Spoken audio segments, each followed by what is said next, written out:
V veliki dvorani zavoda Friderika Ireneja Barage v Novem mestu se je svojim tradicionalnim pomladnim koncertom predstavil mešani pevski zbor Konservatorija za glasbo Jurij Slatkonja. Nocojšnji koncert smo poimenovali Diši po pesmi. Je spomladanski koncert, ki ga vsako leto v mesecu aprilu pripravlja Konservatorij za glasbo Jurij Slatkonja. In je nekako tematika je pomlad in povezanost s tistimi čustvi, občutki, ki nas prevevajo v tem pomladnem času. Se pravi, se navezujemo na prebujanje narave, na ljubezen, toplino, vse tisto lepo, na mladost, vse tisto, kar povezujemo s tem letnim časom. Številni člani konservatorija so se predstavili v raznovrstnem programu. Nastopil bo mešani pevski zbor Konservatorija za glasbo in bo predstavil dela iz renesanse, romantike, sodobne glasbe, tudi slovenska ljudska pesem bo in tudi nekaj popularnega žanra. Nastopile pa bojo potem še naše najmlajše inštrumentalistke, dve flavtistki in pianistka, ki pa bodo zaigrale skladbe na flavti, na klavirju, tudi povezane v bistvu s to tematiko, pomladjo, plesom, pesmijo. Mešani pevski zbor konservatorija mnogi poznajo predvsem po njihovi sakralni glasbi, vendar so jim blizu tudi druge zvrsti. Nocojšnji spored je bolj posvetno naravnan, od renesanse Jakobusa Gallusa in angleškega renesančnega skladatelja Thomasa Morleya, in ti dve pesmi se navezujeta na pesem, na ples, na petje. Potem pa bojo pomladno obarvane o Slavčku in o Zelenem Juriju, se pravi slovenska ljudska pesem, in nekaj tudi take malo bolj poduhovljene vsebine.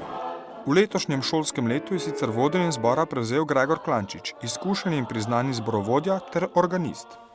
Zelo dobro so se ujeli, seveda traja nekaj časa in srečujejo se enkrat tedensko, kar je za zbor sicer malo, ampak se počasi ujemajo, se dobro razumejo, mislim, da tudi pevske vaje čisto lepo potekajo in so vsi zadovoljni. V konservatoriju seveda poučujejo več glasbenih smeri, prav zborovsko petje pa je eno najbolj zaželenih. Predvsem pri nas je ta program, najbolj zainteresirani so naši tisti, ki se zanimajo za izobraževanje na konservatoriju za smer glasbeni stavek, ki izobražuje zborovodje in organiste, se pravi cerkvene glasbenike, in seveda pri cerkveni glasbi je zborovsko petje zelo pomembno, tako da je tudi zanimanje za zbor zelo veliko. V naslednjih mesecih pa pripravljajo še nekaj koncertov. Pripravljamo še koncert komorne glasbe, na katerem se boste predstavili dve harfistki, ki se izobražujeta na srednješolski smeri. V konec meseca maja pripravljamo tudi orgelski koncert v Stolni cerkvi in v mesecu juniju je pa še koncert dirigentov, kjer dirigirajo naši dijaki. Nastopajo v številnih dvoranah, odlično pa se znajdejo tudi v domači dvorani zavoda Friderika I. Barage. V tej dvorani je zelo prijetno izvajati glasbo. Je ravno prav akustična, tako da se glasbenik, pevec zelo dobro počuti in hkrati ni preveč odmeva, da bi motil glasbeni potek. A vedno so možnosti za izboljšave. V konservatoriju za glasbo Jurij Slatkonja pa predvsem si želimo, da bi imeli še več gojencev, dijakov in učencev, predvsem na teh srednješolskih smereh, predvsem na glasbenem stavku, ki je posebnost v slovenskem prostoru, in ta vrsta izobraževanja ne obstaja nikjer drugje v Sloveniji.